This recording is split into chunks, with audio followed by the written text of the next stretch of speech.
السلام علیکم ورحمۃ اللہ وبرکاتہ وبہ نستعین اما بعد اعوذ باللہ من الشیطان الرجیم بسم اللہ الرحمن الرحیم ولا تنس نصیبک فی الدنیا۔ میرے محترم، ابھی اس وقت منچ کے اندر پورے ہندوستان کے نامور شخصیت اور دانشوران احباب یہاں پہ موجود ہیں۔ بڑے دور دراز سے ہمارے حوصلہ افزائی کے لیے اور یہ کالا قانون، یہ وقف ترمیمی بل کے خلاف ایک احتجاجی پروگرام کے بینر تلے ہم سب جمع ہیں۔ مسلمانوں، آپ کو معلوم ہونا چاہیے کہ ہم سب قرآن و حدیث کے اوپر عمل کرنے والے، اور اللہ رب العزت نے ہماری زندگی گزارنے کے لیے ایک عظیم الشان کتاب اور لاجوال کتاب قرآن مقدس دیا ہے، اور اس قرآن مقدس کے اندر ہمارے زندگی گزارنے کے لیے پورے قانون اور پورے ضابطہ بنایا ہے، اور یہی قانون اور ضابطے کے تحت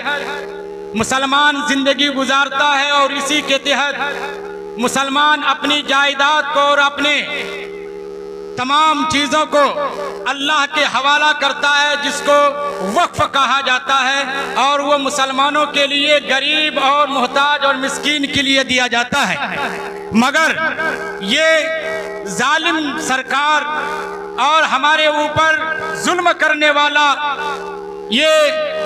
تخت پہ بیٹھنے والا یہ سوچ رہا ہے کہ ہم مسلمانوں کو پریشان کریں گے، مگر یاد رکھیے، کسی شاعر نے کہا ہے، نور خدا ہے کفر کی حرکت پہ خندزن، پھوکوں سے یہ چراغ بجھایا نہیں جائے گا۔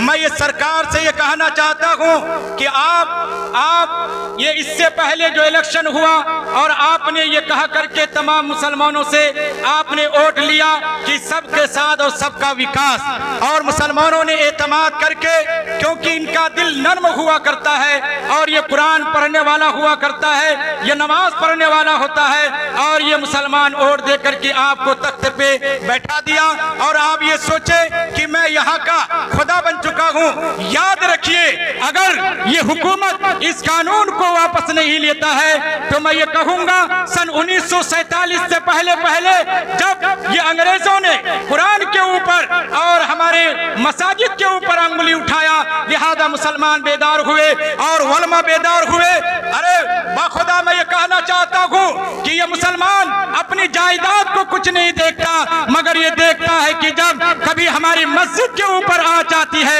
اور ہمارے مسلک کے اوپر آنچ آتی ہے، ہمارے قرآن کے اوپر آ جاتی ہے، تو مسلمان بیدار ہوتا اور یہ علماء بیدار ہوتے۔ آپ کو معلوم ہونا چاہیے کہ چاندنی چوک سے لے کر یہ لاہور تک یہ سارے کے سارے یہ درخت یہ مسلمانوں کے گردن سے لٹکا دیا گیا، مگر یہ مسلمان بیدار ہو کر ہندوستان کو آزاد کیا۔ اسی لیے میں اس منچ سے اور میڈیا کے تمام یہ مادھیم سے میں سرکار کو یہ بات بتانا چاہتا ہوں کہ اگر آپ نے یہ قانون واپس نہیں لیا تو ابھی یہ صرف سمجھیے کہ ٹیلر ہے، اور اگر آپ نے اس قانون کو واپس نہیں لیا تو مسلمان سڑکوں پہ اترے گا، اور پھر یہ مظاہرہ کیا ہے، ارے آپ بڑے بڑے مظاہرہ آپ کو دیکھنے کو ملے گا۔ اور انشاءاللہ میں دعا کرتا ہوں، اور آپ حضرات سے بھی میری گزارش ہے کہ آپ بھی دعا کریں کہ ظالم کو ہدایت نصیب ہو اور یہ کالا قانون واپس لینے کی اس کو توفیق مل جائے۔ میں انہی شبد